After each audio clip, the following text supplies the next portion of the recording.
The Premier League season kicks off this weekend, but there's still plenty of transfer business that's bound to happen between now and the end of the window. But it begs the question, which teams are going to sign which players? Well, today I've tried to figure that out by using Football Manager, giving each team the budget that they might have in real life to see which players they're going to sign for the coming season, with one player for every team. I've used an updated transfer pack to try and reflect all the transfers that have already happened in the real life market. I've put the teams that have been promoted into the Premier League, and I've simulated till the end of the season to see which players they've signed. I'm going to start with a team predicted in 20th place in Ipswich and then work our way up throughout the video to see which club signed which player. So Ipswich were up first, and with the budget that I gave them, they signed a bunch of players on free contracts, but the one they spent the most money on is this man, Anderson Duarte, a 20-year-old Uruguayan who they picked up from the Uruguayan divisions. It looks like he had a decent season, having joined in January for £1 million, rising to 1.5. He's a handy wing option who can also play up front, but unfortunately in this world, Ipswich still got relegated, as many would expect. So Ipswich were the first of the 20 teams that we're going to look at, but before we continue, if you do enjoy this video, smash the like button. It is something a little bit different than what we normally do, so let us know if you do enjoy this content and subscribe to the channel if you haven't already. Comment down below your favourite team in the Premier League and who you want your club to sign, and finally, if you want to check out my channel, you can find it linked in the description down below. But that's Ipswich done. Let's move on to the 19th place predicted team, which was Nottingham Forest. Now, I think the reason the game predicts Forest so low is because this season starts in 2023, even though I've got the teams and the transfers reflected, so Forest do have the points deduction that they had in real life. So the prediction's a little bit out in that sense, but in terms of the player they've bought in, it's Maritz Kjaergaard. They actually spent quite a lot of money, lots of £5 to £10 million signings, mainly focusing on youngsters, but he was the most expensive, costing them around £15 million from RB Salzburg. And his first season at Forest didn't exactly take like a duck to water. He's still got potential, so maybe it wasn't a waste of money for them, but it is interesting they decided to spend their money on an attacking midfielder when they've already got Gibbs White and also Elliot Anderson,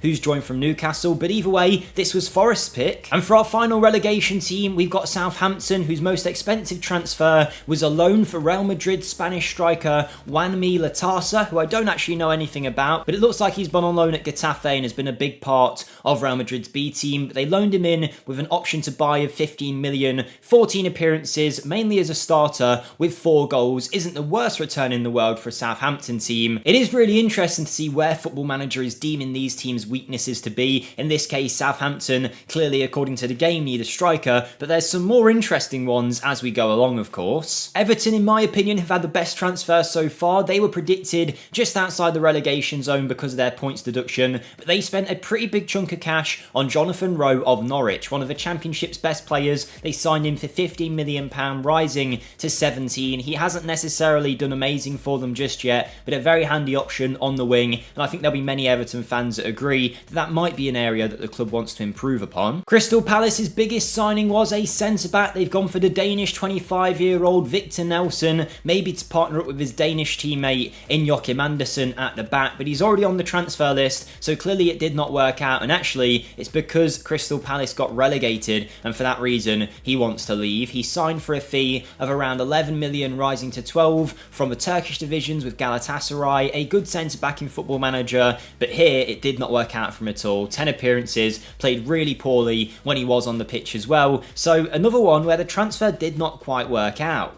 Fulham were the first team to spend a large amount on a few different players, lots of £15 million signings, but the one that was the most expensive was Serdar Sarci, a 21-year-old Turkish centre-back who's been playing for the youth teams in Turkey. Currently of Braga in real life, he's moved over here to Fulham, hasn't played all that much just yet, but they're certainly buying potential from a defender that looks like he's got bags of ability and also a lot of room to grow still. And I'll quickly brush over any team that spends a lot on other players. They also brought in Alan Velasco and spent another £10 million or so on Sunderland's fullback Try Hume. Leicester, though, were the next predicted team, even though they did not sign anyone really on top of the squad they had. I gave them a budget, but they went, you know what, we're not spending it. Their only transfer of note was Pizzi, who they've bought in on a free, formerly of Braga. He's been signed and done pretty well for the team in terms of appearances played. Hasn't necessarily been amazing, but has helped the team a fair bit. Is on a pretty small contract as well, so not sure why they decided to only go for a 34-year-old, because Leicester's team needs a lot of work, but that's the only player they signed. Now we're stepping it up though, much like Fulham, Wolves have spent a lot of money, their most expensive signing being Adamo Nagalo, a 21-year-old Burkina Faso centre-back who they've signed from SC Nordsjælland for around £20 million.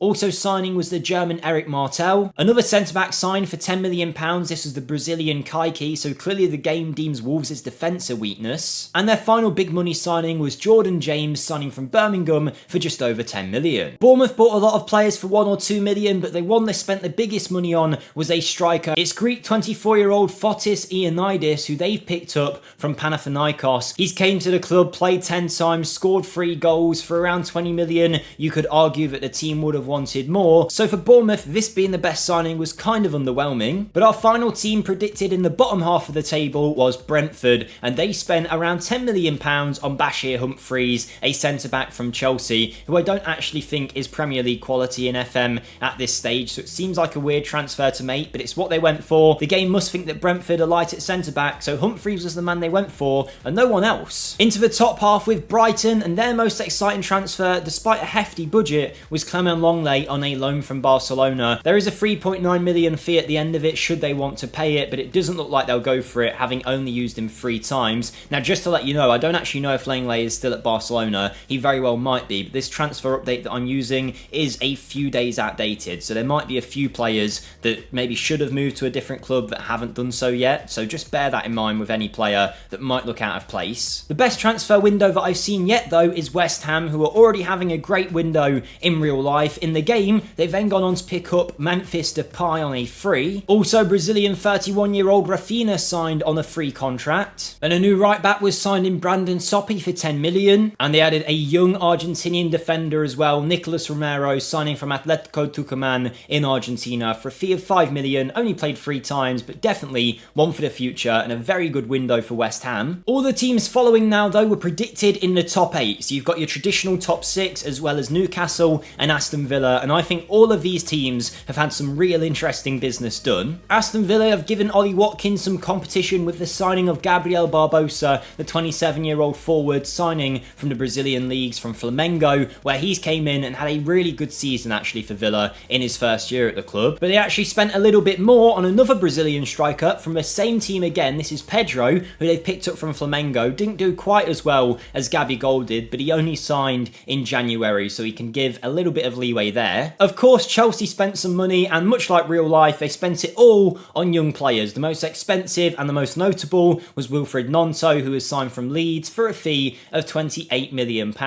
rising to 37, yet he only played 5 matches all season, all off the bench, so another weird transfer from Chelsea, especially when you see they've also signed Semi Kiliskoy from Besiktas, a young forward who again has only played once. But they did also spend just over 10 million on a squad level signing, Joey Veerman, signing from PSV, playing 11 times, maybe a more sensible transfer than the rest, but that's Chelsea's business done. Serge Gnabry loves scoring goals in London. This time though, he might be doing it on a regular basis for Spurs because they signed him on a loan from Bayern Munich. How well has he done? The answer, okay, maybe not great considering the fee that Spurs are paying for him. It's a £7.5 million loan deal and an option of £40 million to sign him. I don't think Spurs will go for it, but that was their most notable transfer. The only other one to note was a pretty big fee spent on the Colombian attacking midfielder John Arias, who signs from Fluminense in Brazil for £16 million and then went on to play 9 times for the club, only 1 start and a 6.62 average match rating.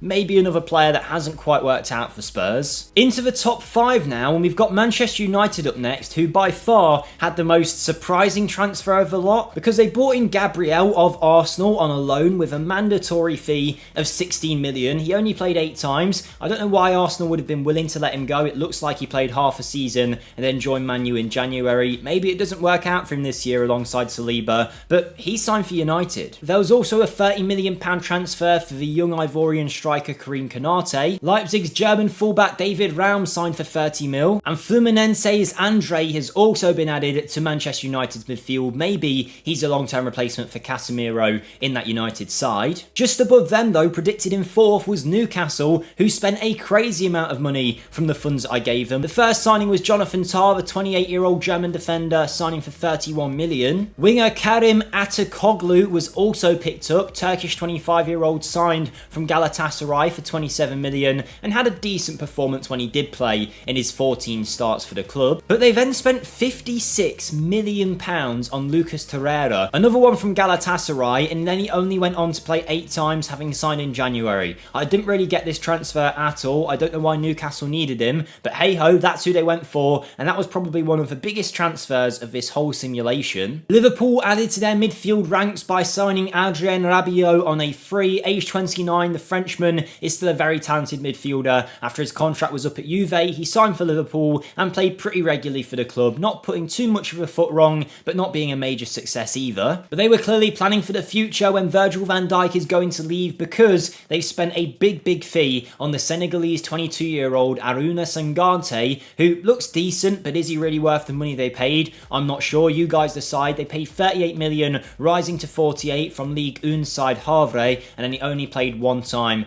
after signing. So Le Havre make a very big fee on the player. I don't know if he's ever going to be first team quality for Liverpool, but that's who the club decided to go for. 2 teams to go though. Don't forget to like the video if you have enjoyed up to this point, and let us know if you want to see more like this. But clearly Arsenal were willing to let go of Gabriel because they had signed this man, Leonardo Beleri, who is a 25-year-old Argentinian defender who they picked up from Marseille. Again, was signed in January and then did not play a part at all. 3 appearances, 2 of which were starts, 6.63 average match rating. This one did not work out for Arsenal, whose recruitment in the last few years has been pretty top draw. FM though decided Arsenal needed a midfielder, as many Arsenal fans do in real life also, and they decided to go for the 28-year-old Norwegian international Frederick Arshavin. I don't know if I pronounced that right, but he signed from Benfica for a fee of 36 million, rising to 43, and has done well when called upon. 9 starts, 5 sub-appearances, 1 goal, a workhorse in the midfield. Clearly that was the profile that Football Manager deemed Arsenal to need, so that was all their signings, and now we just have the champions Man City left. Now, they already had a good squad, so they only made 1 transfer, but boy was it a good one. Nico Williams has signed for Man City. Imagine how dangerous they'd be in real life if they added him to their ranks as well. Honestly, it's not a world that I want to see, but he signed for Man City for 43 million, maybe a contract clause, I don't necessarily know, but he signed for the club, hasn't played too much yet, but has done well when called upon. We know what Guardiola's like. He might just take a year or so before he starts really giving Williams his chance. He'll be competing with some good players, but that's Man City's transfers done, and that is 1 transfer that every single Premier League club needs according to Football Manager. Let us know if you want to see this with more leagues down the line. Thank you for watching, and I'll see you next time. Goodbye.